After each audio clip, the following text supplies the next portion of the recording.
Has everybody got their translation headsets to translate me from Irish into English? Yeah? All right. My name's Philip Duff. I'm the Director of Education for Tales of the Cocktail.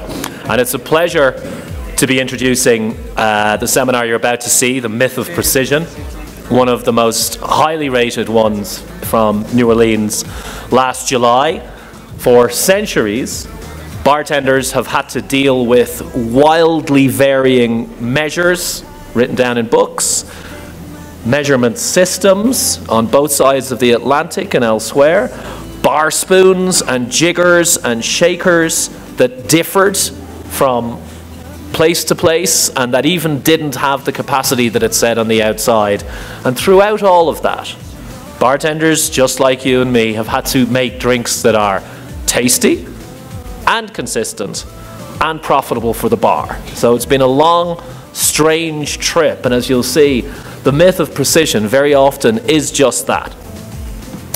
The Wi-Fi is H-Honors, by the way, and the password should be easy to remember. It's cocktail, especially if you had more than one of them last night. So I'd like to briefly introduce the panel.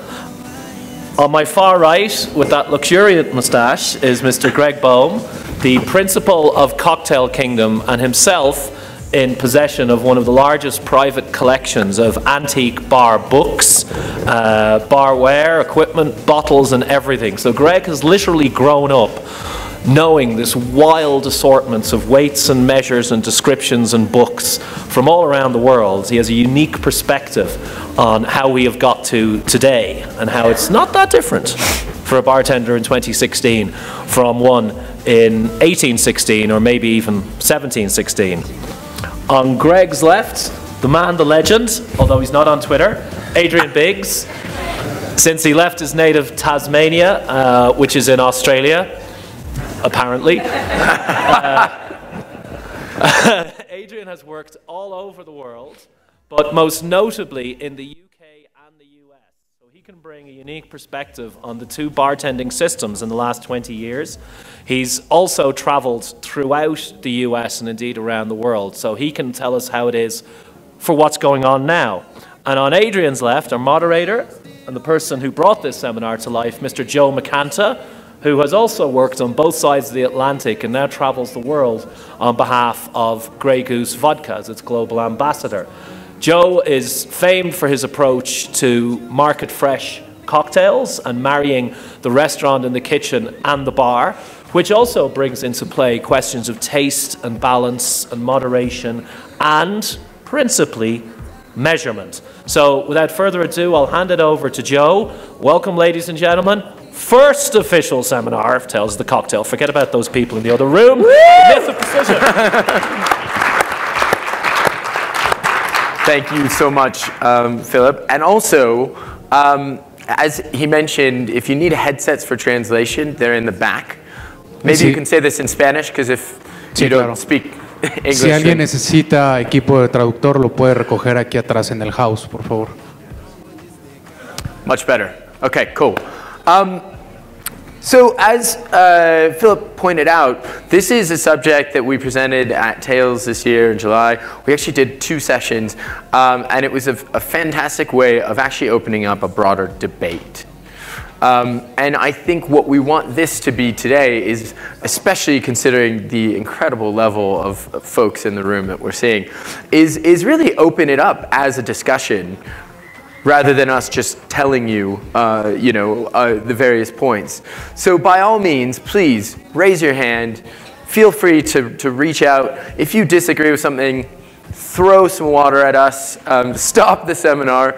If you agree with it, even better. But let's have a real open discussion about it, because this is a subject that on a day-to-day basis affects everything that we do in the world of not only being a bartender or being a mixologist or whatever, but it massively affects being a bar owner, being someone running a business, and the ramifications of kind of the stuff that we're about to present will hopefully give you some food for thought, or drink for thought, to bring back with you elsewhere. Where did this all come from? Where did this all start? And we've actually already talked about our wonderful panelists. even a better mustache maybe in that picture than you have today. I don't know. It's looking a bit more Mexican today. It's a bit more long. But yeah, we've got a great panel. Also, the one thing I wanted to point out is that a lot of the information that has been fed in was actually fed in by some of our panelists from July as well, which included the great Steve Schneider from Employees Only and Ian Griffiths from White Lion as well. Where this started out, it was an article I actually read in The Economist about a year ago, and it was fascinating. And as many of you may know, when you're looking for a standard pouring, volume to work off of or measurement, typically the easiest thing to go for is a milliliter, right? We'll talk about ounces and milliliters in a second, but and the milliliter is all based off of actually one weight. And I'm not just saying one type of weight, it's actually based off of one weight called the kilogram, or it's actually called le grand K. It's based in a bunker underneath the ground in a secret location in Paris.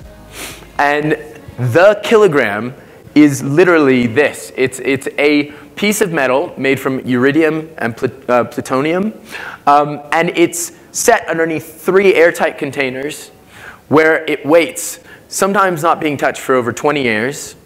It's brought out every 40 years, and it's rubbed down with a bit of alcohol, and then 80 different kilograms from around the world's top science departments are brought in and measured against this. And that's how all of science calibrates its weight, which I find absolutely phenomenal and kind of fascinating, because, right, like the fact that there is in this day and age of the internet and of everything that's happening, that there's still this just like old antique kilogram that we're all measuring against.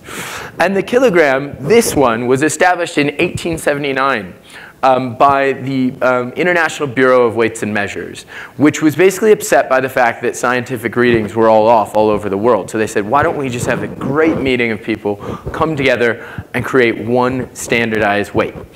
Off of this, they then took 1 gram based off of this weight and measured out a cubic gram in water, in the weight of water. And that then became a milliliter. And that's what we base everything off of today. A couple problems. One, and you'll see this is all about problems arising. One, the first one, is that actually weight versus volume is very different when you get into the world of spirits. As I'm sure many of you may know, the actual weight of a vodka at 40% will actually be a lot less heavy than the weight of water, 1 milliliter. So already we're starting to see some discrepancies. But the biggest problem and the most exciting thing about this poor kilogram is that for an inexplicable reason, it's losing weight every single year. And nobody really knows why. As most recently as 1988, so almost 100 years after it was established, it was found to be 0.05 milligrams off. And it keeps losing weight and keeps losing weight. And there's a few different reasons why people think it is losing weight. One of them is that potentially every 40 years when it's getting cleaned, there's contamination from various dust sources and whatnot that had happened over the years. But the flip side is that that would actually be probably adding weight, not letting it lose weight. The other theory is something called outgassing, where they believe that the metals on a very, very tiny molecular level are actually pushing gas outside of their molecules, which makes this thing slightly off. For whatever reason, it's inaccurate, but it's the most accurate weight and measure that we have on the planet. And that gets us just into a really interesting debate right there of how absolutely precise is precision, and what are these myths around precision. Before we kind of go any further into that, though, I want to talk a little bit about when did this idea of communicating precision really come to the forefront. For us, it actually started before drinks, and there were 3 key books around, all around the mid-1800s that were really the first time anyone anywhere made a huge effort to write down recipes, and write down recipes in a way that other people could replicate them. The first being Elizabeth Acton from 1845. She was a housekeeper based in the UK, and she was trying to pass on some of her famous recipes so that other people could replicate them when nobody was in, when she wasn't around. And that then inspired this book, Isabella Beeton's famous household management book from 1861. There's still actually chefs in the UK using some of these recipes and replicating them to this day. And not only did she cover all things from the world of cooking, but she actually had recipes for things like hot cocoa, you know, buttered brandy, and some other various drinks. And then finally, probably the most famous from this side of the Atlantic, which was Fanny Farmer's book from 1896. Fanny was an incredible person for many reasons. One, she wrote this book, and she had to publish it entirely of her own accord because no publisher thought it would sell. Within 4 years of her putting this first ever real cookbook out, it sold over 100,000 copies. And to date, and it's been in print ever since 1896, 120 years later, it's still in print, it's sold over 4 million copies. But the interesting thing about Fanny Farmer is her take on it all. And this is really going back to that question of, is it better to rely on measurements, or is it better to rely on calibrating yourself and making yourself the best measurer? And she says, good judgment with experience has taught some to measure by sight, but the majority need definite guides. As I said, it's still in print now over 100 years later, and that's probably, as we'll come on to it, something that, that really stands true today. The fact that even the best person guiding themselves by sight will need to recalibrate and actually depend on looking at measurements as well. But I'm going to hand it over to Greg now to talk about when this idea of measurements really came into the cocktail world. And I'm sure we all know of the very first and most famous book to ever write down recipes, which is Jerry Thomas's Bartender Guide. So yeah, the Jerry Thomas book in 1862 is pretty widely known as the first cocktail book ever. Other books before that mentioned cocktails, but this was the first book to really focus on cocktails. And so I was looking through the oldest cocktail books to see if there's some commonality on weights and measures. But unfortunately, there really isn't. So Jerry Thomas used something called a wine glass, and the wine glass is, I don't know, maybe 2 ounces. I mean, it's about 2 ounces. So it's interesting. Even here in the first book wasn't very clear as to what the measures were. And then some of the other famous cocktail books. I think you might have a list of some of the. Is that the?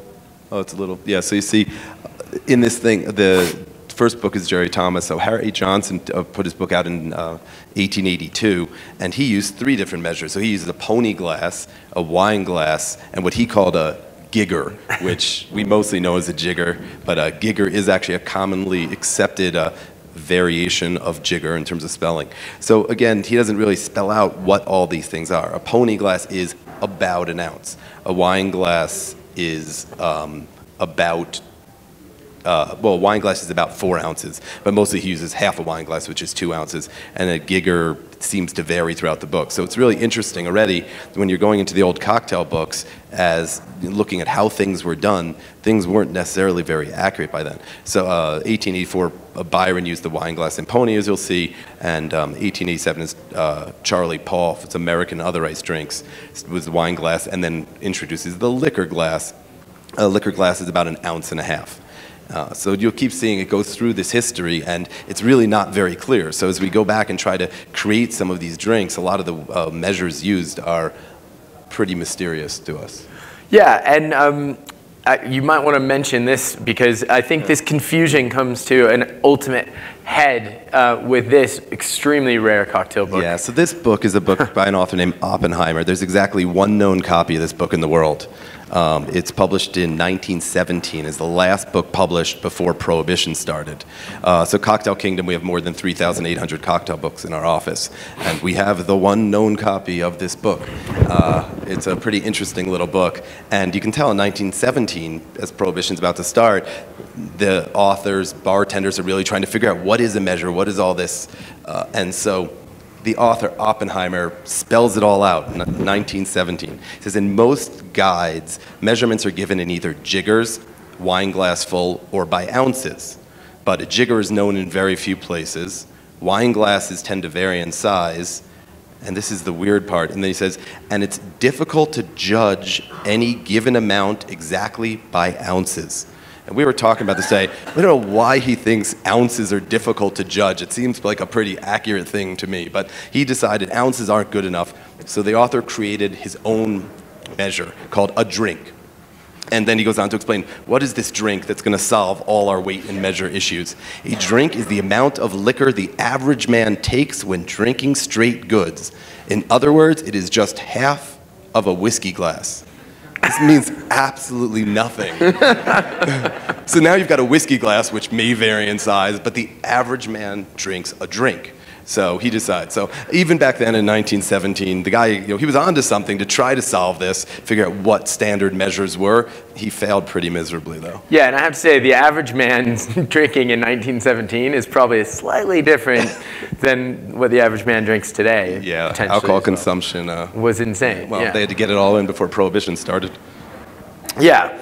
So already, even in some of our oldest kind of tomes, there's huge inaccuracies. And I think, actually, David Wondrich does a great job in his book Imbibe of going through and trying to communicate what he thinks rationally these various ratios would have been if you made these drinks from Jerry Thomas's book today. Yeah, I mean, that book Imbibe by Wondrich is amazing at spelling out everything. There's also a lot of books, if you're ever going back into old cocktail books, they're compiled, meaning they're not all from one source, which makes it even more difficult. Jerry Thomas is an original author. He wrote it when other books, and if you're looking at old cocktail books, take different recipes from different sources, they may have a different definition of what a jigger is, for example. Exactly. So. And that leads us to kind of where we get to today, which is what are the most common measurements that you'll probably use both with measuring at your own bar and also after the fact of batching, which we'll be talking about in a moment. Because when even something as simple as the ounce, the ounce which we all kind of commonly accept between the UK and the US is 30 mils. However, it's not. It's at 29.72 mils, which means if you start adding up 1 ounce, what you think of as 1 ounce over a huge batch of, say, 1,000 cocktails, you start getting a massive discrepancy off too. So what we wanted to do here was just capture most of what the old agreed upon measurements would be in both ounces and mils for you to use as well. How many people around here, just a show of hands, how many of you use mils on a day-to-day basis? Okay, cool. How many use ounces? Nice. How many use CLs? Out of curiosity. Okay, that's Germany. Actually, it's really odd. When you go to Germany, I worked in Germany for a year, the standard measurement is 2 CL, which is 20 mils still, so it's not that hard, but adding on that decimal point always throws you off. And then another show of hands, how many of you were trained to free pour or only free pour now in your bar?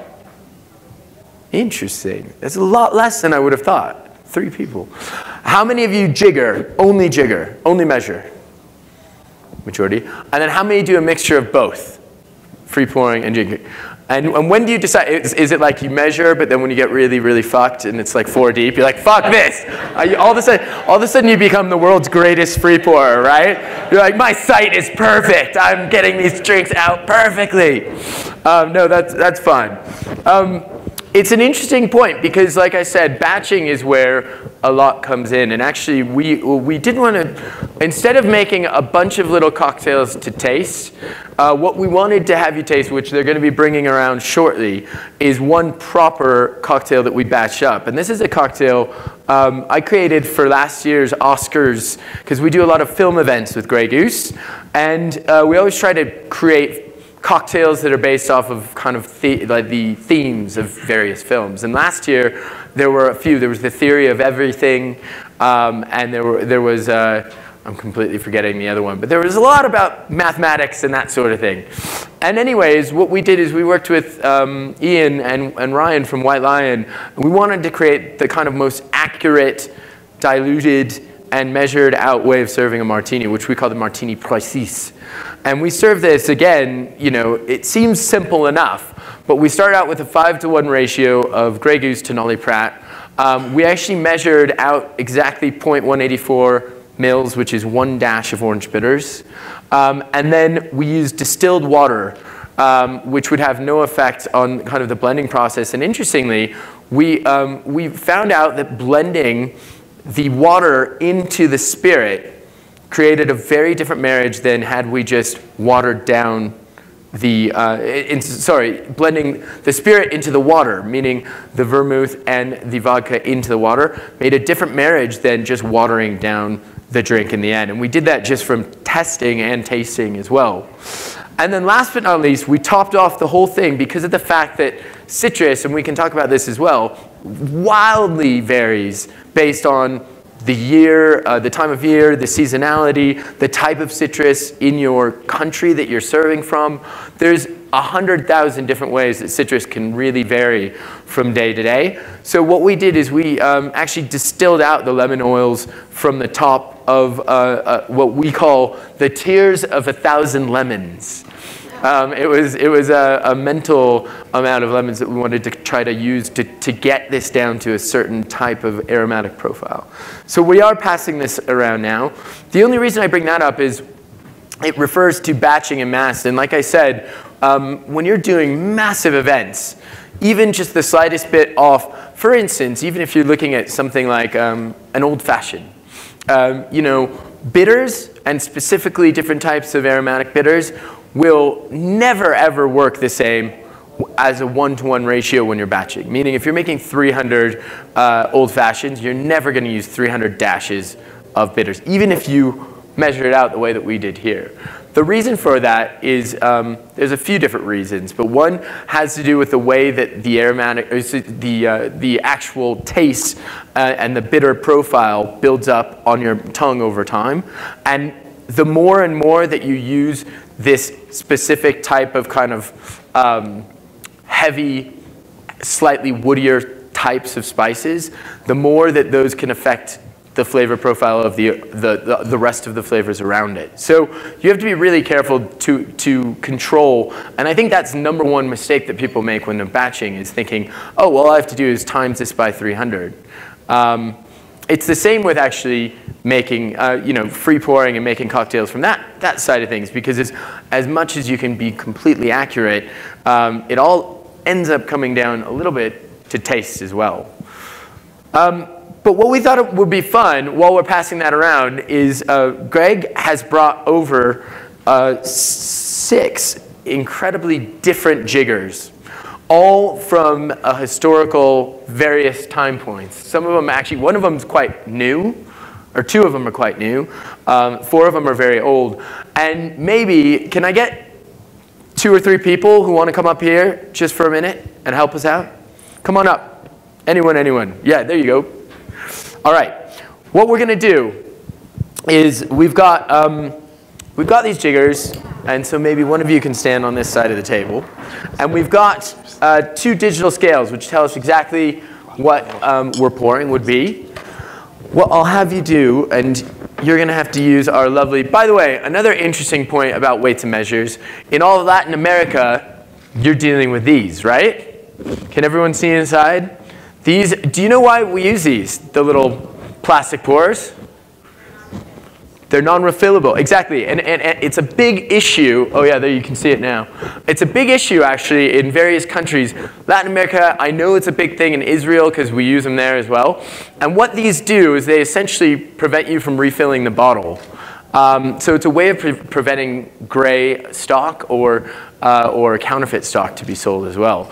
The problem is, and Greg, you were talking about this, these actually have a patent, don't they? There's one maker of this particular beautiful pour, but the problem is it's not exactly the most accurate from pour to pour, if you see. I mean, you get a little bit of a stream, but they can stop up, and especially if you're working in a really heavy volume bar. I know Ludovico, your bar in Buenos Aires can get mental, and I can only imagine how fun these must be. Have you figured out how to take them out? No, because So, why don't I have you do this? everything off. Sure. Do you want to measure here? Perfect. Okay, so all you're going to do, we'll wait in a minute. I'll have you just measure. Okay, so what we're going to do, we've taken two of these jiggers. In fact, Greg, do you want to talk us through this jigger first and foremost? Sure. That jigger was originally created by Napier. It's a barware company. It's from approximately 1928. And then they've been created since then as well. But it's got a 1 ounce and a 2 ounce line in it. You lean it on the glass. It's mostly used for whiskey pours. There you go. I was trying to show it to everyone. Yeah. And the thing is, they're beautiful, right? Like this is the type of thing, we were talking about this morning. This is the type of jigger that you're going to want to use for your finest whiskeys, right? The guest comes over, you put it right over their beautiful cut crystal glass, and you pour it. And this says on the side, it says there's a 2 and a 1. So what I'll have you do, please, is just fill it up to the 2. And I've got it on a digital scale to tell us exactly what that 2 is. Okay? Whilst you're doing that, can you tell us a little bit about this, which is a bit of a replica of your Leopold, isn't it? Well, yeah, the original. This is a bell-shaped jigger that's, I actually don't know the exact year. They're fairly common for a little while, in about 1910, before Prohibition they were common. They're interesting, they're well-balanced, and we created the Leopold jigger, which this is the Cocktail Kingdom version, but the antique one, the antique one has created the style. They tend to be 1 ounce and 2 ounce in measure, but they come in some different sizes. Okay, so we tarred and measured our 2 ounces here. I'm going to pour it in off of our lovely Bonzer. And do you want to read? Actually, if you come back. So this is in. Wait, hang on 1 second. I'll pour it back in. So this is meant to be 2 ounces. When we measure it in, it comes up to roughly 90 mils. Was that to the mark or to the top? That might have been to the tippy top. I think that was to the very tippy top. Yeah, there's an inner marking where it's supposed to be too. It was at the line. That was to the line. Yeah. So that's shockingly off. This jigger, when we checked it out, it's off by about 22%. 1 second. Yeah, we're just going to do it. And it's 22% too much. And as Joe was mentioning, this is the type of jigger you need to use for your absolute, fanciest scotch or something they're going to be pouring out. So you're going to be pouring 22% more all year using that jigger. Okay, go ahead and do this one. So this is your bell-shaped jigger. Sorry. No, that's fine. And what we're looking at here is, so this was supposed to be 2 ounces. Yeah. We're looking at, I'll do it one more time.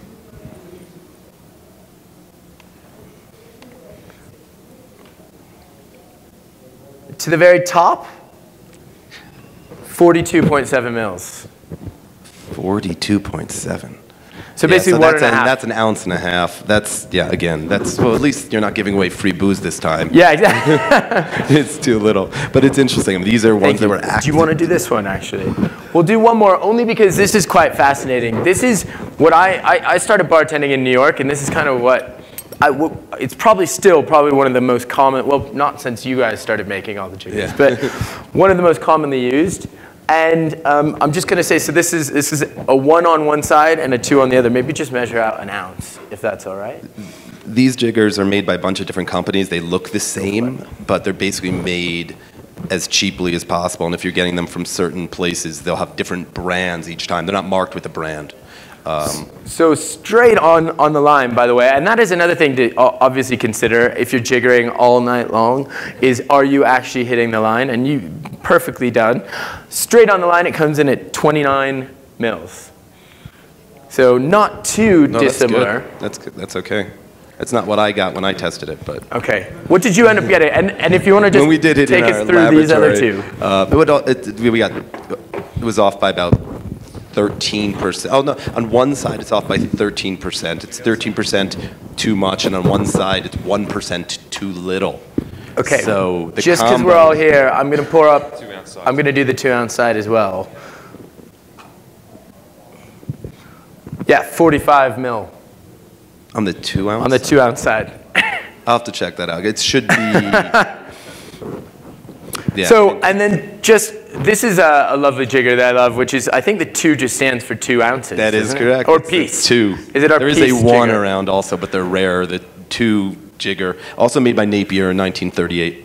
And what did you get when you tested this out for 2 ounces? So I think that one wasn't too bad. The 2 fingers, yeah, that was good. So there's so the 1 ounce was 29 mil, which is accurate. At Cocktail Kingdom, we consider accurate within 2%.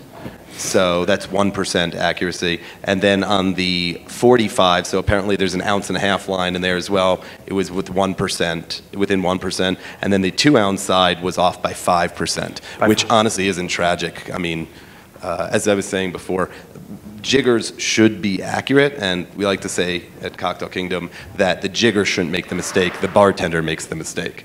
But as you'll see with a lot of these old jiggers, they're just not accurate at all. Actually, these are some pretty, I mean, actually some of the other ones aren't as bad. These are some of the worst. You happen to pull some of the worst ones out, but they're mostly, on average, they're off by like 10%. Yeah. Which brings up a really good point, because you guys had quite a difficult time making this, which is the Leopold. Yeah, so the Leopold jigger, a lot of people got upset with us because it was out of stock for so long. It's basically because we have some issues making them. So as this is made, the Leopold jigger originally was spun. So what happened was we would make this incredibly accurate jigger, and then as the machine literally spins the metal, there's something called bounce back. So the metal would actually bounce back. And so each jigger wasn't always exactly the same. So the outer part was generally okay, but what happened was we put inner lines. And the inner lines, the way the jig fits that etches the inner line, fit differently depending on how much bounce back there was. So we had to completely change how we made this jigger, which is a process of 2 years. And so now the jiggers are being made out of one solid piece, and they're cast. So we make a cast, and everyone's the same. So if one's wrong, they're all wrong, but it took us a while, we got them right. So now, not only is the 1 ounce, 2 ounce correct, but the 1/4, 1/2, and 3/4 ounce lines, and the 1.5 ounce line are all correct. But to make an accurate jigger, I mean, it took a lot of work and we melted down a lot of metal, because it took 2 years to get it right. But it's fun. I mean, it's fun now that it is actually accurate. But as we'll get into, I see people using the Leopold jigger all over the world. It's pretty rare to see somebody really use a jigger correctly. Properly. By the way, how's your drink? I hope you enjoy. Santé. We figured it was better to have a proper drink than a bunch of little plastic ones. And the only other thing I wanted to just mention is this, which is the first patent of a jigger ever come across. Oh, sorry, on the slides. There we go. First patent ever found of a jigger, which was, yeah, if you want to just mention. We call them Japanese-style jiggers is commonly what they're known as, but it's actually a U.S. patent. So you see, that was the original patented jigger. It was two-sided. It doesn't get really into details as to what the measurements were, but it says it was used specifically for measuring cocktails. It mentions in the patent. And it's from 1893, the patent, as well. Just to give some idea of, back then, trying to get to this point of really an agreed upon measurement was hard, and then trying to get a jigger, which means that if you're like a big cocktail aficionado and you like collecting a lot of these things and using them at your bar because they look fucking really cool, just make sure you calibrate them first and make sure you know what you're using. And this is a really good point we were discussing earlier today, which is that, you know, that's why probably the most accurate person that you'll come across baking or making anything is your grandmother. Right? And your grandmother always knows exactly how to make a certain cake or a certain dish. And it's perfect every single time. And, you know, is it because she's a free pouring genius? Maybe. You know, is it because she's like incredibly accurate? If it's like my grandmother, she never once measured hardly anything. And I can't remember once when she had a soda bread cake that always turned out perfect. And that was like soda and all these kind of difficult.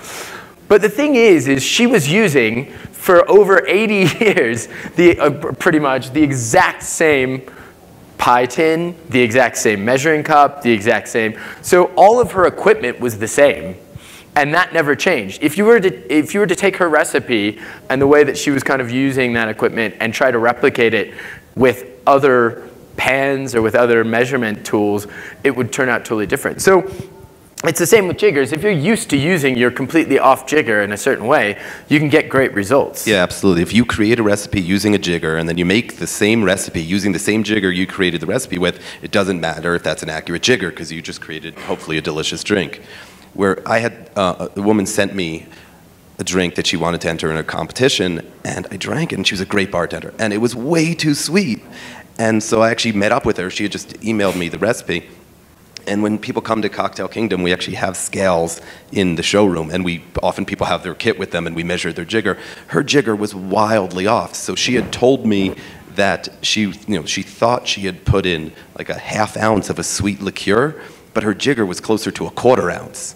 So when I made the recipe using my jigger, it was way too sweet because I put in a ½ ounce of a sweet liqueur. So that's really interesting if you're actually sharing recipes or using other people's recipes. If you have jiggers that are different, or if when you recorded the recipe your jigger was off, that's where we get into difficulty. But at Grandma, I'm using Grandma's pots and pans and measuring tools that she's always used. There's no variation.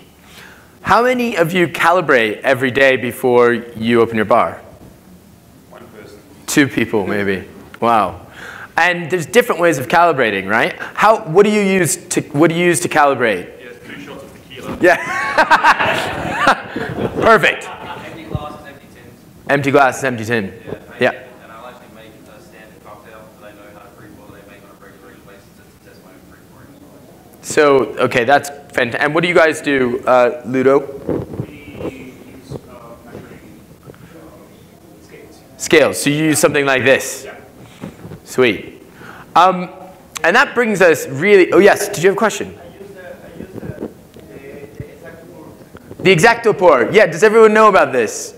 It's like the little test tubes in a plastic white container, and you can actually see it from the side you're pouring from, which actually brings us perfectly to what I wanted Adrian to mention and do a little chat about. So we've covered a lot about jiggers and how they can be inaccurate. I think that's what's led a lot of people to say the most accurate way is actually going into free pouring. And so do you want to take it over from there? Let's do it. Boom. So free pouring, that's what I learned. And I'd like to say that the way you learn to free pour or jigger is basically it's environmental, so the style of bar you're in, and also generational. So I was taught bartending by someone who worked at Planet Hollywood. So that was all flair, it was all style, it was all speed, it was all putting on a show for the guests. So my first, that was about 1998, a guy named Steve O'Sullivan, he was an Australian flair champ. I'm like, dude, I want to be a bartender, teach me how to do this. And he was pulling off magic cuts and throwing things around, and I was, living this dream going, I want to be Tom Cruise in Cocktail. He was actually a hand double in Cocktail. That's my boy. His hands are right there. Anyway, so it's definitely generational. So late 90s, I was basically taught with a bottle, with a pour spout, a jigger that was calibrated.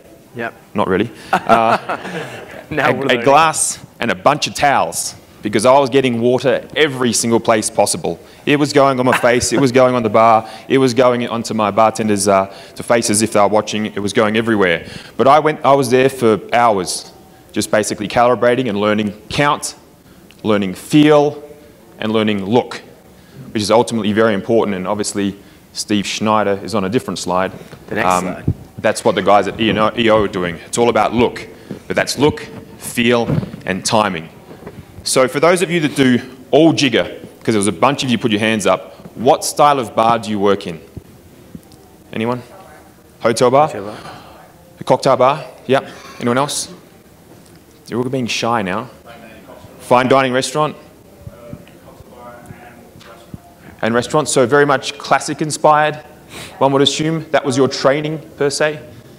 I was trained first free pouring, Yep. and then with trying to be more precise in chain for I changed it to the jiggers. Do you have a lot of customer-facing interaction in your bar world?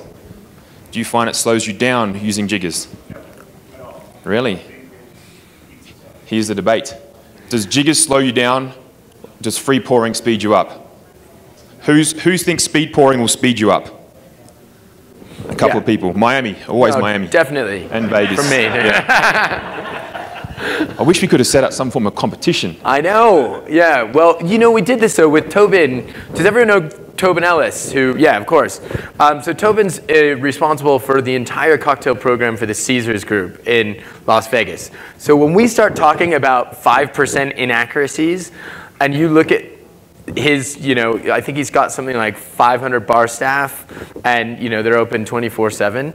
5% is massive. And so one of the things that Tobin did, and he was one of the guys who we worked on with the original panel, is he set up a competition, and he had 10 guys on one side that were proper cocktail bartenders measuring, and they could bring their own jigger, and you know it was up to them to bring it in.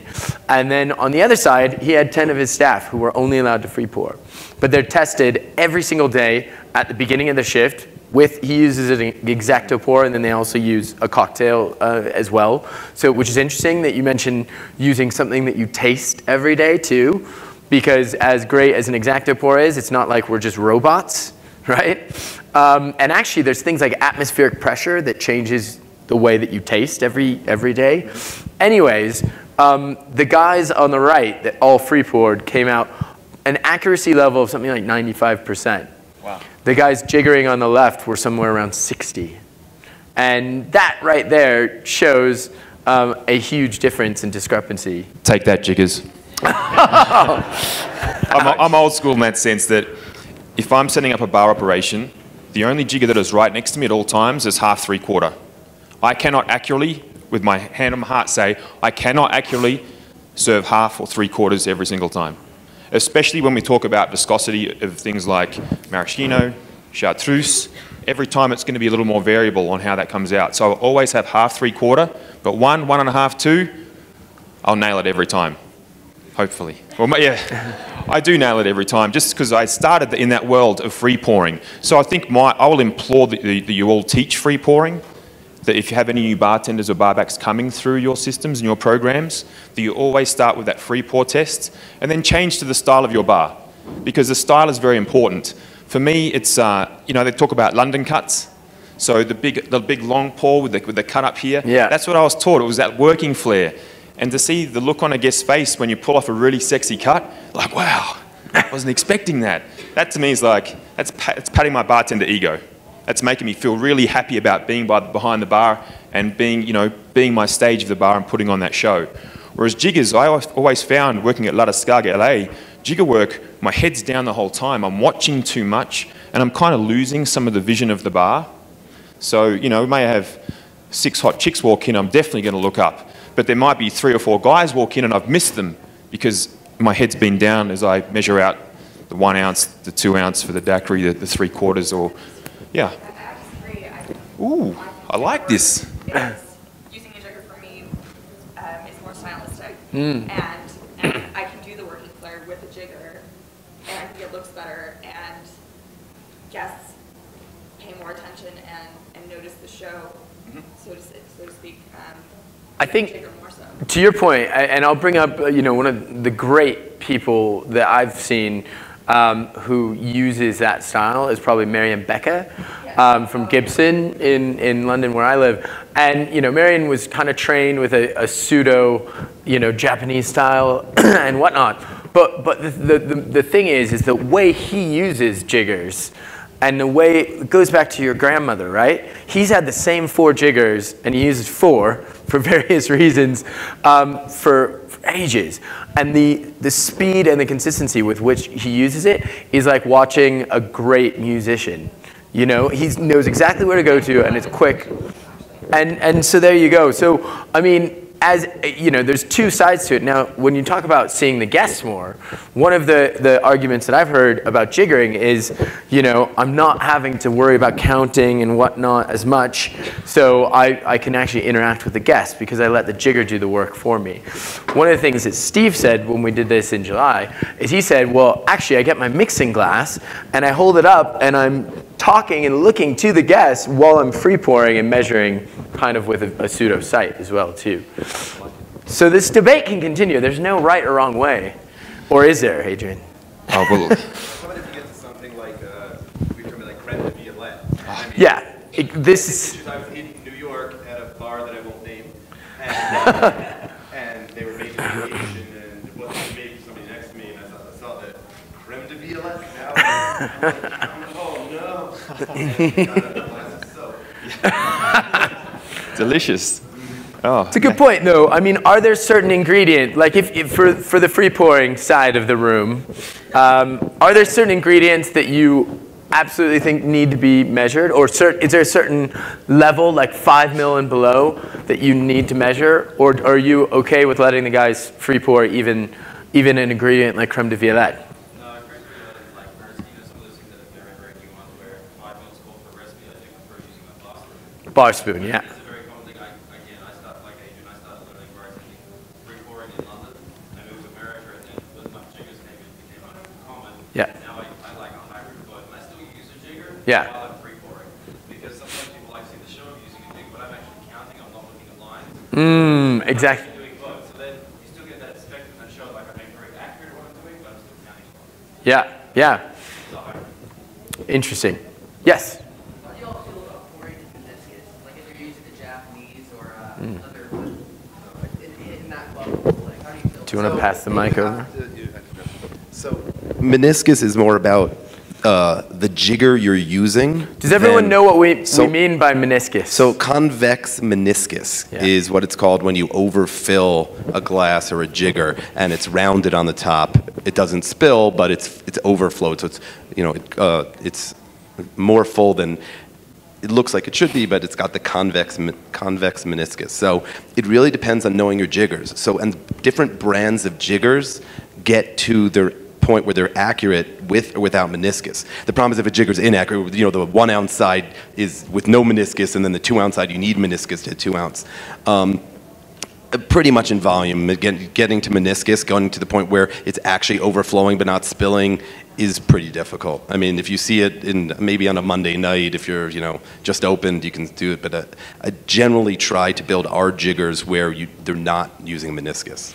And actually, and I'm so glad I get to finally say these words, the size of your meniscus really comes down to the size of your orifice reducer. Right? Because you love your orifice reduction. So depending you're using is the orifice reducer, whether it's a speed pour, the ones built into the bottle, or a dasher top, definitely affects what you're doing. That is the orifice reducer. That's our speed pour. But it can also, we were talking, it's just such a great. You've been wanting to say that all morning. Really, I have been. But the other thing is yeah, I mean, you've got a wildly different set of free pours that you can be using at your bar. And, there's all sorts of quality levels of what those free pours would be. Exactly. And you were mentioning in Japan, we were just out there. A lot of times no one uses free pours at all. And that's an incredible sight to see, especially when they're jiggering and doing it at a very, very high level. Who's arguably the most famous bartender in Japan, he was a bar called Tender Bar. And I was talking to him, he is not only not always using jiggers, he's also not using speed pour. He says he trained for 3 full years, and his bartenders have to train for a minimum of 2 years before they're allowed to put the jiggers away. Indeed. San Francisco, anyone here? Jamie? Oh yeah, San Francisco. What pour spouts do you guys use? Not always these, right? The thicker ones. Yeah, for both. So you use them for mostly juices or even distillates? Perfect. So you got, you know what I mean by large gauge? Little hooky ones. They kind of gush out really fast. For me, gush out really fast. Excuse me. Just cool me there. So those ones are great if you're a full jigger program, I think, because that's the accuracy and the speed picks up. Because for me, it's always been about speed. Being taught by a Planet Hollywood guy and working at higher volume, it's always like, let's turn and burn, let's get it out fast. That's the rush I get from bartending when I'm moving at like optimum capacity. So it makes sense for me, and I saw it in San Francisco when I first moved there. I'm like, ooh, I'm intrigued. So I borrow these practices that go around. But you know, when you train bartenders and they get a little bit timid, they get a little scared, they forget that when this bottle is at horizontal, that's when we're getting the full, you know, bubble 1, bubble 2, bubble 3, we're getting the second count. So 1/3 of an ounce or 10 mils per second rolling through this pour spout. So I know, you know, all the amount of training I've done, they come up and they're like a little bit, you know, bashful. They're like, they don't want to do things, so they kind of pour at the side and things take a little slowly, the measurements go off. So I guess the main thing we're trying to say here is practice, practice, practice. Practice a bit more and practice, practice, practice. Because there's always a tipping point, right? When everything just tends to flow. And I think in this day and age, we do throw some people in the deep end a little too early. And that in turn creates a precision disaster. Yeah, I mean, think about 3 years of free pouring before he would trust himself. I mean, that's, you know, I don't know many bartenders who stay in one bar for 3 years anymore, frankly. And that's quite sad, but it's the state of where we're at. So the only way that you can do it is to make it happen yourself, too. Another challenge I have is the precision of a program. So I know this is very important for you guys at Sweet Liberty, for you guys at Walker Inn, etc. But the precision of the program is so pivotal to the consistency and people coming back over and over again. Case in point, I was at a little golf course on a Friday afternoon. This guy's like, he's a super fun guy. He's like, oh man, someday you got to come in and have my margarita. I put a splash of sour mix in mine. I'm like, well, what does Danny do? Nah, Danny doesn't do that. He uses Rose's lime cordial, bit of squeezed lime, blah, blah, blah, blah, blah. And every bartender has their own, this is my way of doing things. Yeah. But if you don't have precision in your program, that's when the customers are getting pissed off when those Yelp reviews start to go 1 star, 2 star, 3 star, screw the 5 star. Not only that, your pour costs are all over the place because one bartender is using 2 1/4 ounces, one's using 1 1/4, and they're using different ingredients, which is going to throw off the consistency of your drinks too. So in conclusion, speed pour, jigger combo for the win. Oh, whoa, I'm just joking. Or is it?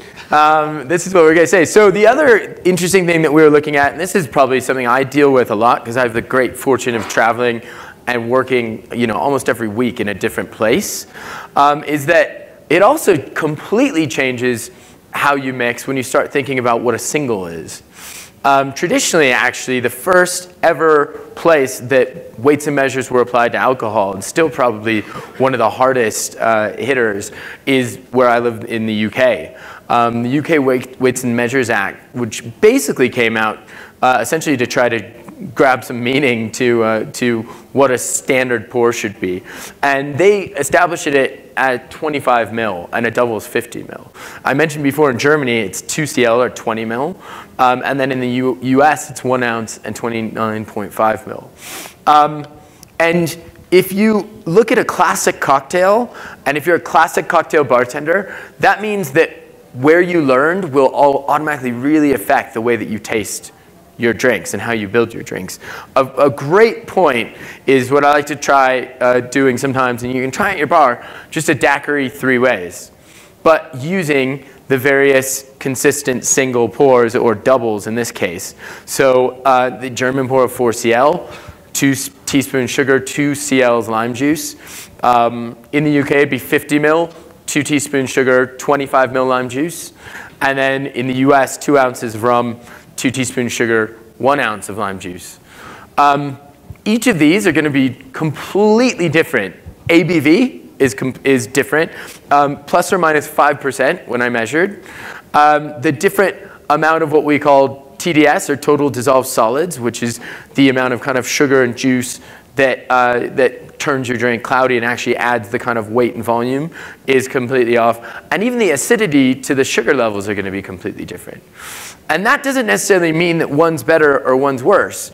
You know, a huge thing about understanding how to make drinks, if many of you start roaming around the world, which a lot of us do nowadays, is understanding how to change your drink to affect a regional taste profile.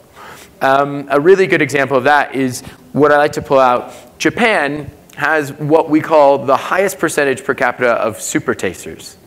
Now, a super taster is a person, it's all genetically done, so people get really upset when they're not a super taster, and it's like, I'm sorry, mate, you know, blame your mom and dad, but you're never gonna make yourself, and it's actually not a good thing to be a super taster, because what that means, if you were to take a penny, or a dime actually, and put it on your tongue, in that, that circular space, you can have up to 30 of what we call papillae, which are the little, hands that grab taste on your tongue, let's just say.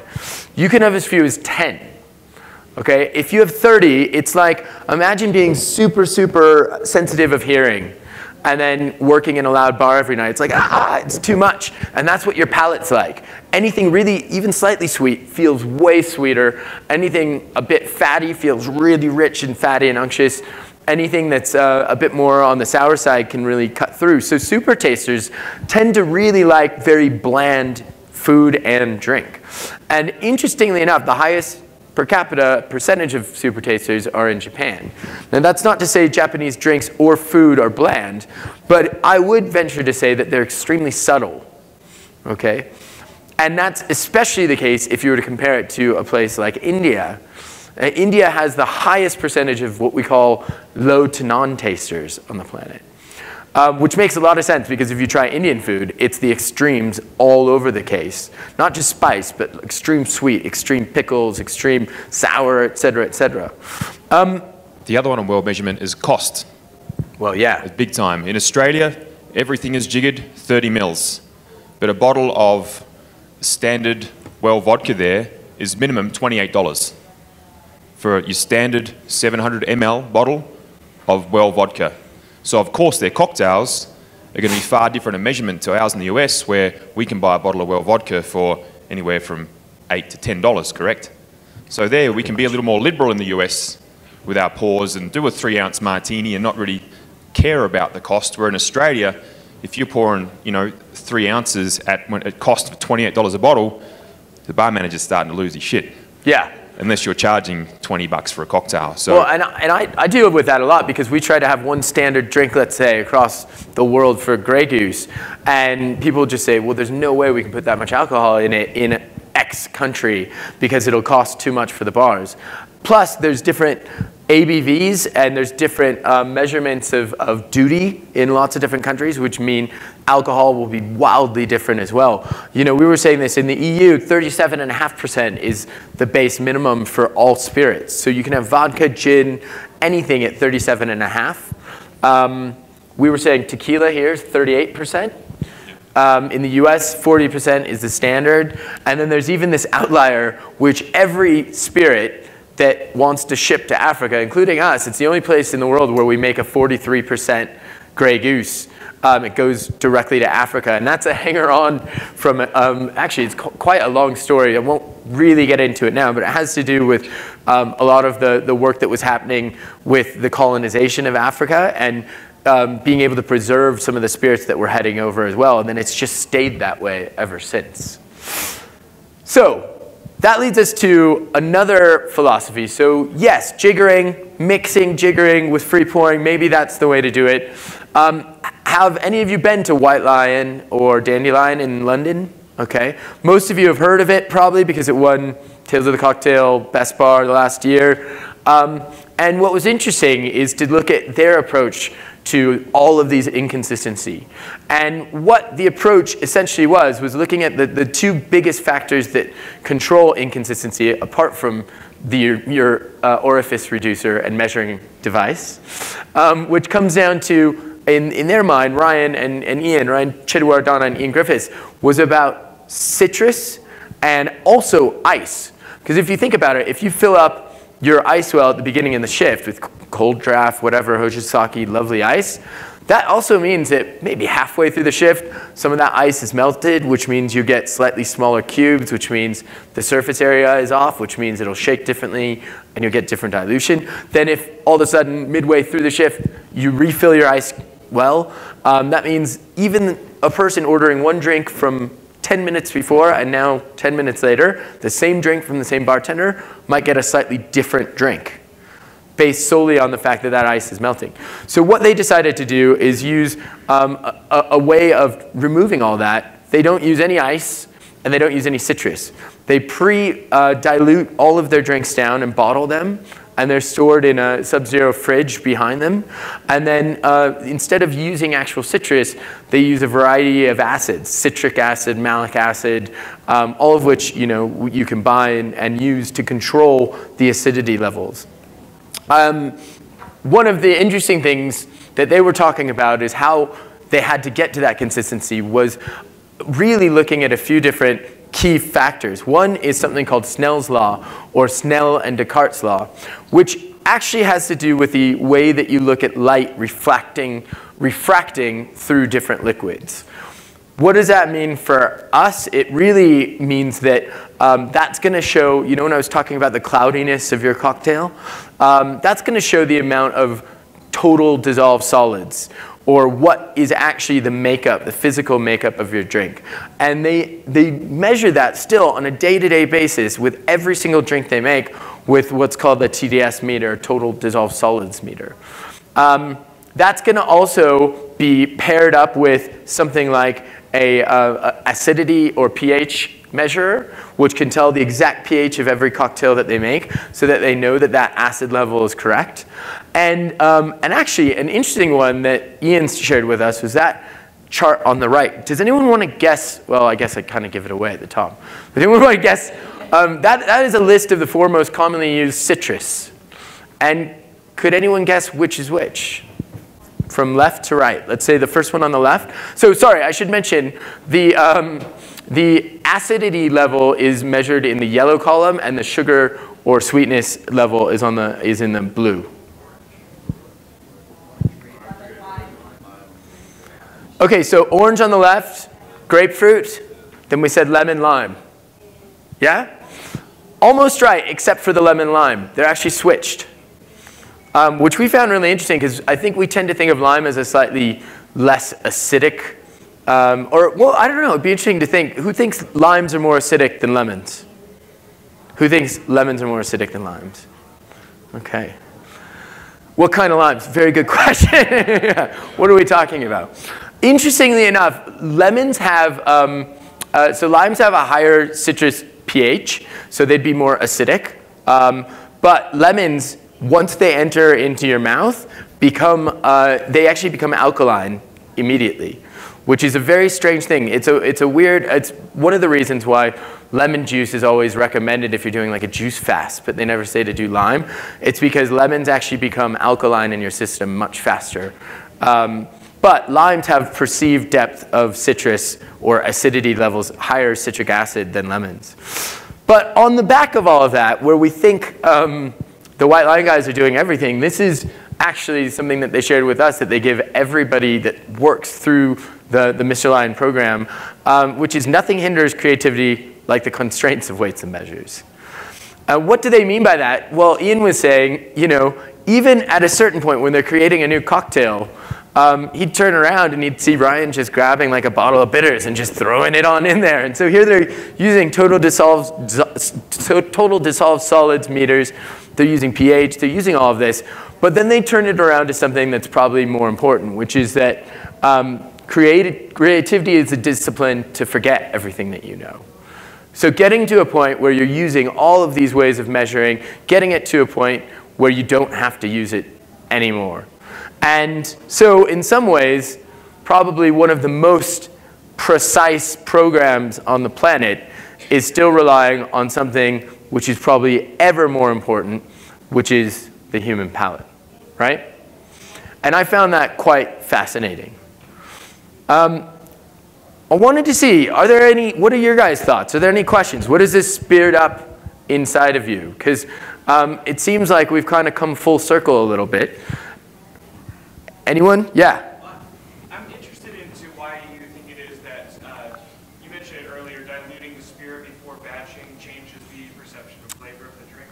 Yeah. Do you have any assumptions as to why that might be? Okay, there's a couple things. One is when you're diluting at a precisely measured out rate or ratio, you know that you're going to get consistency. So even stirring a martini in the same mixing glass will come down to the fact of the shape of your ice.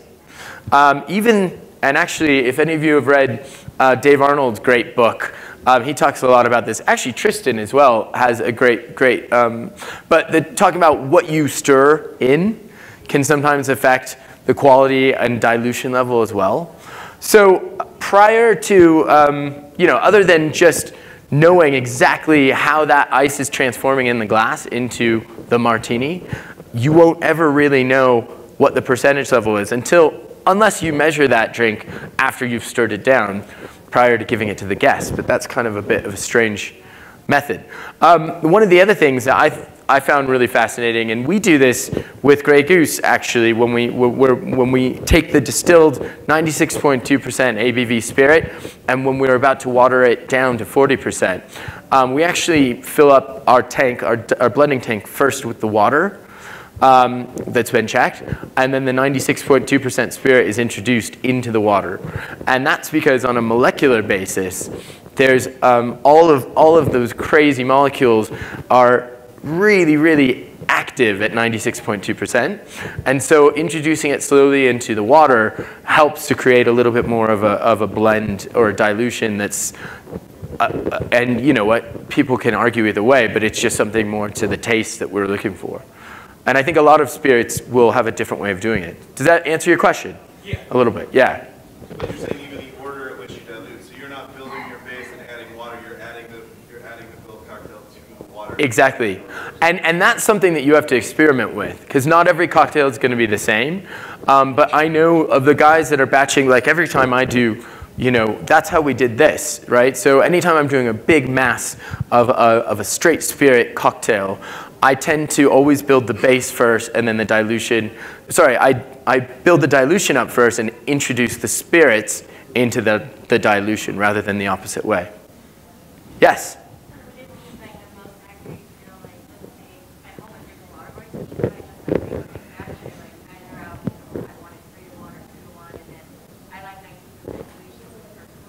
Totally.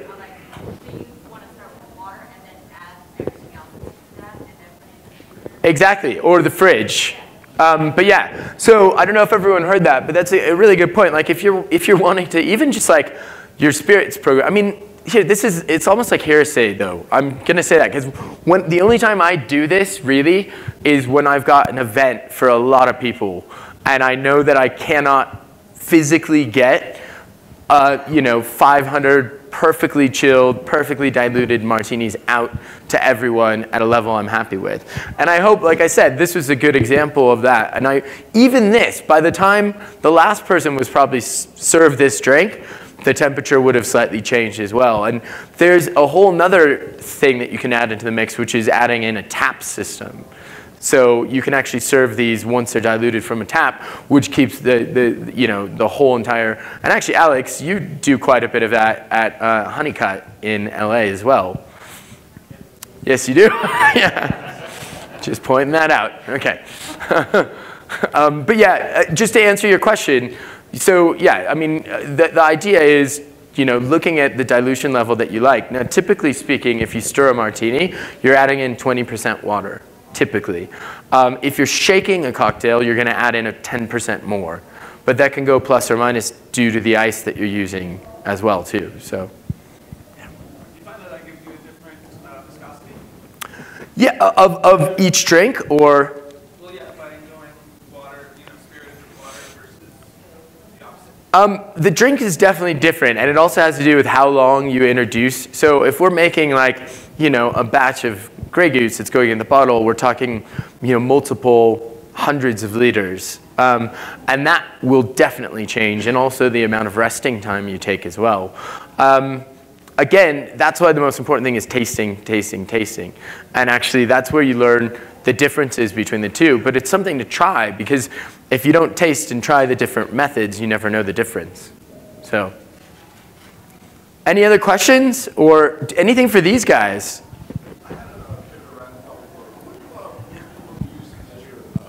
Yeah. What do most people use to measure teaspoons, tablespoons, other dry weights behind the bar, for the most part? What do most people use? Do you want to chat through that? Well, I mean, first of all, most teaspoons are incredibly inaccurate, worse than most jiggers, which matters more because obviously if you're using a teaspoon, you're using something that's pretty sensitive. But yeah, actually, it's an interesting question. I mean, I haven't found a consistency at all between cocktail bars and what they tend to use. I mean, obviously, a tablespoon is the same exact measurement as a half ounce. So most people, if they read tablespoon, half tablespoon, something like that, they can use the half ounce measure. But yeah, there aren't any real. I use the kitchen ones you buy from a home goods store. So the same measurements I use at home, the teaspoon, half, etc. That's what I'd use. And I know Guillaume Jubien, he does that a lot. And then do you just calibrate it? No, I just always have it behind always have it in my kit or behind the bar. Well, I mean, but you do you have a specific teaspoon that you use, like you know, one that you've calibrated and you know that this is a precise teaspoon, or? Yeah, I just use the pink one that's in my drawer at home. Gotcha. Actually, well, it's purple. Thanks. To be honest, though, I mean, I genuinely think, after having chatted this through a lot with Greg, because when we started this whole thing, this journey, I never even thought about calibration as much as I do now. And I think, I mean, if you can pick up even just like a little Hario drip scale, which this is what you can get like coffee stores, they're like 20 bucks. But even this is a bit more of I mean, the thing I like about this, it's the Salter scale, as the Blumenthal did, but it does on one side up to 10 kilograms and on the other side just 200 grams. So you can actually batch up like pretty fair amounts of batches just using this. And it does, by the way, and this is the key thing for me because traveling as much as I do, it does mils, ounces, and then it does weight and volume as well. And actually, we did mention that, but you know, there's a real drastic different way of measuring things if you're looking at just solely volume versus weight. Because like I said before, weights of different spirits are going to be hugely off. I mean, if you have a 20% ABV spirit, you know, a liqueur is going to be way heavier than something that's like a 43% gin. You know, that's given. So I really stand by, even with any equipment that you have, even if it's unless it's from Cocktail Kingdom, because it'll be perfect. There is one thing you have to keep in mind. We're talking about cocktails here, not baking or not something truly scientific. So when I say a teaspoon is completely off, instead of being 5 ml, it might be 4 ml or 6 ml. To be honest, I mean, if you're using, let's say, creme de violette or maraschino is what you're using that for, it's not going to make a huge difference. Yeah. Well, and interesting, we talk about bar spoons as well. And bar spoons, you have to know what your bar spoon is as well. You know, I know in the UK, you probably had the same one, the bronzer ones. And that's, you know, you look at that versus a teardrop, and you're going to be 2 mils off. So if someone says a bar spoon of liqueur, you'll have probably 3 mils if you're using a Japanese bar spoon, and you'll have a proper 5 mil if you're using a bonzer. We have a friend in the audience, Leslie Ross from Houston, and she has a very unique way of measuring out your cocktails to allow you to have more expensive spirits in use. Yeah, do you have your messenger active? Oh, I don't think Messenger or email. iMessenger? Oh, no, I don't even use iMessenger. Come on, man. Do you? Okay, right. Now you're going to see all my, well, no. Yeah, probably. Oh, no, iMessages. Oh, yeah. Oh, I did have it. Look at that. That's amazing. Okay, sorry. Let me drop this in. Thank you for sending this over. Talk us through it. Okay, so I'm sending you the background one too, so you can see it in its full scale. Okay. I love that. Talk about real-time use of technology. We've got a text picture sent in from the audience. It's sorcery. And it's now sorcery. I don't understand any of it. It's fine. Yeah. Okay, cool. Sorry. All right, you ready? Okay, is it up now? Can you see it now? Boom. All right, there it is. And I also just texted Adrian in its full spectrum. So what we're looking at here is a vintage Gaskell and Chambers optic. And I first saw these actually in the Last Word Saloon in Edinburgh in 2012, and they had it on the wall, and Robin Honhold was working there. He's now at White Lion. And Robin was like, well, you've kind of seen all our tricks. Like, I can't really impress you with anything, so how about an old fashioned? And they had one mounted to the wall, and so you just put the bottled cocktail in this way. And what's really unique about them is they were manufactured from the mid-1800s all the way through the early 1900s. And that one that you're looking at there, that one's from 1880. And I have 4 of them on this rack. And my boyfriend actually, we've been buying them and refurbishing them for since 2012, and we have about 50 in our collection. We pretty much try to buy every one that comes on the market. And what's really cool about this is, so that front part, it's called an optic, obviously, because you can see what's in the glass. That glass is curved, and they are all done in apothecary measures called gills. So that one is a 1/6 of a gill measure, which is about 2/3 of an ounce. And what we do with this lineup on our menu is this is a way for us to put complete batch cocktails, some of which we're using controlled oxidation. Like there's sherries, there's vermouths, there's things in there that can change and will change as they stay on. We put some back that are aging now, so we can do a vertical of a 3-month, a 6-month, a year-old, and an 18-month cocktail on. But what we do with these is we sell them by the ounce, and that allows us to use spirits that traditionally would not fit into a cocktail program. So we do $10 an ounce on these, and they range, the ones that we have up now, we have a Perique cordial and the Cognac Brava 7-year old-fashioned done. We have a Kelpie cocktail, which is Bowmore 12 with green chartreuse and, of course, and East India sherry. We do one called Into the Woods, which is a non-barrel-aged Martinez. It's a white Martinez that we use amber and blanc vermouths. The gin itself has never seen the inside of a barrel, but it's infused with rosewood, cedar, and oak. Has maraschino in it, of course. We add the bitters at the end. And then the one on the very end that we have also is we do it's called the Inquisitor, and it's basically a Vauqueray that's done Spanish brandy, Spanish vermouth, Maker's 46, things like that. So it allows us to put in higher end spirits and be able to sell them to you for a minimum 1 ounce. You can go up half an ounce at a time. And do you have the other picture of like what it looks like in full? It didn't come through. So basically, it's giving you peace of mind that your bartenders aren't going to overpour and basically screw your beverage costs. Absolutely. So I'm like, bravo, that's a fantastic idea. And it's a beautiful centerpiece of the back. It's in the dead center of our back bar. So and it becomes a little piece that you look at. It's beautiful, yeah, and it's a really nice, and as a focal point, people look up and they're like, oh my God, what's that? Like, I've never seen that. And they still make optics today, and you still see them in the UK, and they're now not as fancy and not as pretty. They're the little like cross pieces that you like push the glass up to. That's what I was gonna say. The little crappy plastic ones that they actually create like 1-liter bottles with the label on upside down now, so that you can just pop them right in, and they look just stunning. Each one of these is so when you screw the front piece off, like they all come apart, and they have a lot of porcelain in them. The back piece, that white reflection that you're seeing, that's porcelain coated, and there's like a little porcelain fin that goes down from the top where the cork is. Pretty much the only bottles that fit on them now are something that have like a cherry herring type neck. So we use those bottles and they fit. They look really nice on there. But yeah, they're a very heavy piece of equipment. Each one of those things weighs like 2.5, 3 pounds. That's crazy. And it's weird when you look at it because it's so small, and then you pick it up, you're like, oh God, that's really heavy. So that's, I mean, that's another option. And if we're talking really high-end spirits, you know, maybe that's something that you want to look to. Cool. Thank you so much for sharing and texting that in as well in real time. I felt like we were, you know, getting something from the Oscars, you know, like live from a feed elsewhere. So what does that leave us with? Basically coming full circle, which means this is probably one of the worst seminars ever because we don't answer any questions. We just raise more. But actually, I hope we've spurred some thought and maybe, you know, some debate and at least make you think about something because, you know, the fact of the matter is this is the one thing that we use every day regardless if it's free pouring, if it's measuring, it's ratios, right? And thinking about the ratio of your cocktail and the consistency will make a big difference. And it leaves you with kind of two options, or maybe three. One is to go the kind of white lion route, or route. Which one do they say? I never know.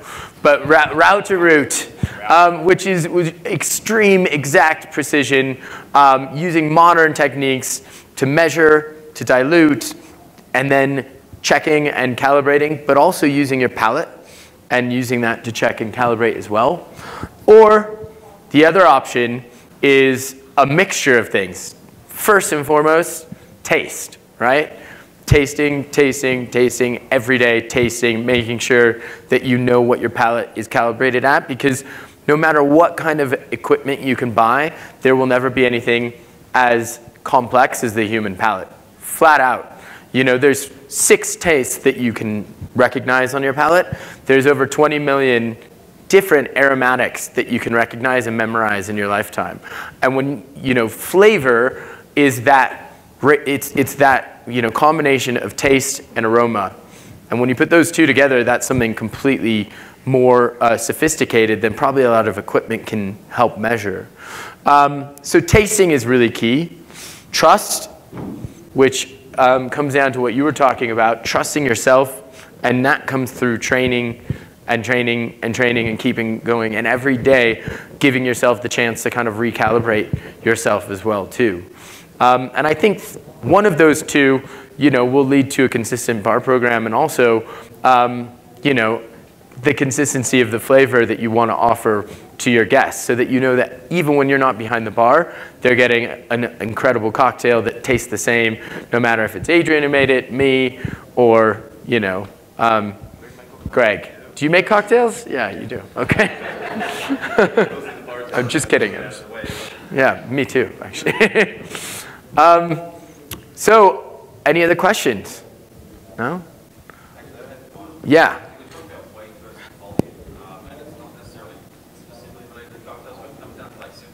Yeah. There's been a lot of debate since Dave Arnold's book came out about weight versus volume. Yeah. In terms of how to make a simple syrup, whether it's the weight of the sugar combined with the weight of the water, or whether it's a volumetric thing. Which do you think is the more correct way, or is the more common way? It's a really good question. In fact, ask the guy next to you. Yeah. Gee. I'm all day 60-40. By weight or by volume? Broken shaker, ladies and gentlemen. I mean, the most common, okay, well, there's two, I'll start and then you. The most common I see elsewhere around the world is actually weight when it comes to simple syrup, which is interesting. But if you think about it, water and sugar both can be tracked back to the gram. You know, so water, and that's what simple syrup is a makeup of, unless you're going into your gum, you know, region. But typically speaking, sugar is weighed in grams and water is weighed in grams. So for simple syrup and only simple syrup, I think it's okay to use weight. When I start looking at things like, again, mixing spirits with liqueurs or vermouths or anything other than sugar and water, volume is by far the way to go. And in Dave's book, and does everyone know the book we're talking about, Liquid Intelligence? It's amazing if you can pick it up. But in his book, he really does talk, I think, more specifically about when batching cocktails and making batches of drinks, talking about the importance of volume versus weight. What were you going to say, though? No, Ellis from San Francisco, then he was in LA. He was weight everything. So for batching, everything was on a scale, all liquids, all spirits, everything. And he you know, was like charging, this is how I do it, and this is how I do it every time. And truth be told, his results are always exceptional. So something I've never done it personally, because I'm a taste guy. I'm like, just to start throwing it in and trying to trust my palate. But some people like to geek out. Alex? Oh, yeah. I think there are two different things you're talking about there. One is the origin of the recipe, where you're probably dealing with volumes, right? Yeah. Deciding on it, Good and if point. you're batching consistently, then you can measure out your gram weight of that, so you can ensure consistency of that origin recipe. So those are kind of two different ways of approaching it, right? Because the viscosity of any liqueur versus a base spirit is going to be so different, and that gram weight. Just to it's a good point. Yeah. So the volume is really coming down to your original origin recipe, which also has to do with your orifice reductor. So I just throw that in one more time. This origin, orifice, they just came at me at the same time. But no, really good point. So, I mean, what do you, like, do you batch, actually? Do you guys, I mean, you do a fair amount of... He will be batching for all of the Bacardi business at Tales exactly. Cocktail. Yeah, well, not at the bar. Not at the bar. I mean, I came from Las Vegas where The higher volumes in the hotel programs definitely did batch a lot to ensure consistency because, as you said, when Tobin was talking about Caesar's Palace, we had 450 bartenders and apprentice bartenders trying to teach all of those to consistently recreate a recipe was very different. Whereas if you say, this is pre-done, it's 4.5 ounces, shake and serve. It became a lot easier. So we actually did a lot of things the same way. We started off with a singular serve recipe, and then I found that as you go for every 100 servings, you do have to adjust up and down for the citrus and the sugar depending on the taste profile you were looking for in the end. Sure. So that's, again, Adrian says it's the taste palette is the key defining point for me, but using like an individual cocktail and then multiplying out and then tasting as you go every 100 drinks helps you define where you need to adjust over a long term. Yeah. It's a really good point. And actually, it's interesting when you bring up 4.5 ounces, because we were saying about you were working in a bar, and you saw some guy constantly measuring 5 ounces of michelada mix. And it was kind of like, you get to a certain point where, mate, like if it's the same glass, the same ice, so like, can't you work it out? 5 ounces, you really can't work out where that's supposed to sit? So there is something to be said for that, too. It's kind of, you need, again, it's a mixture of the various techniques. I think one thing that I've seen most often is taking some element of a cocktail and batching it can actually provide a ton more consistency. So if you take 3 ingredients and the base you never batch in, but the 3 ingredients are always put together, you can gain a lot more consistency. But again, at the end of the day, it's only as consistent as the end of your straw right before you serve it. And so I think that's the key thing that we all agreed on, and it was interesting to get Ian and Steve and some very different mindsets views on it, which it all came back to taste, taste, taste, because that's the only way you can really calibrate perfectly. So yeah, Ludo. And also, maybe we need to start treating like every bar as a different language, like. We speak different languages, and every bar has maybe its own way of doing things. But it's not only about, it's more about whatever works and whatever works with your system and your program and your palate. That's a good point. We do a lot of batching in my bar in Buenos Aires, and I'm sorry, I'm a little bit hangover. That's why I'm having a terrible English right now. But we use, obviously, Cocktail Kingdom jiggers for everything. But when you start like doing huge amounts of cocktails, then you start more and more tasting. Because I think it's a mixture and a marriage of the two things. Because where would we be if we only read recipes and reproduce whatever it's on a book or in a list without tasting, right? Absolutely. Yeah, so taste. Depend on your recipe, but most importantly, know what you're working with and know what profile you're supposed to be going for. And also, free pouring is only ever as good as, you made me think of that, but as the quality of the person doing it in that day. Meaning, there's a lot of bars that I worked in New York where, if the guys had been out the whole night before, his free pouring might not be as accurate as it was if he had had a nice, full breakfast and sleep and everything. So that can actually change things too. And the fix for everything, by the way, is passion fruit. So just FYI, if you're having troubles, just add some passion fruit, sorted. For everybody who free pours in their bar, do you ever double up on cocktails when you free pour, or do you make individual cocktails? I mean, I was always taught to be able to, sorry, do you mean make 2 of in the same shaker? Yeah, I mean, I think almost everyone, I was always trained to be able to do 2, sometimes up to 3, never more than 3. But otherwise, it's impossible, even if you're.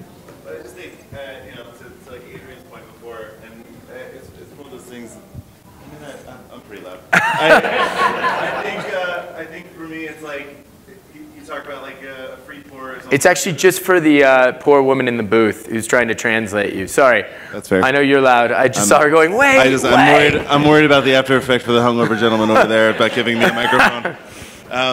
But I think that like on the same note as like to single out like you're only good free pouring as you are based on your night before, how you're feeling today, the same is the use of a jigger. So the inaccuracies of a jigger aside, if you're using your tools incorrectly, that doesn't help you either. So like there's this idea, I think, and I'm someone who came up as learning at like bar and grills in Jersey. I was a free pour bartender that then moved to New York and like learned how to use the tools. And but the understanding, we see so many people that lean on the fact it's like, well, I used a jigger, so it's fine. Yeah. But like using the tools incorrectly is just as bad as free pouring badly is just as bad. So like all of that it's all sort of part and parcel. It all comes together.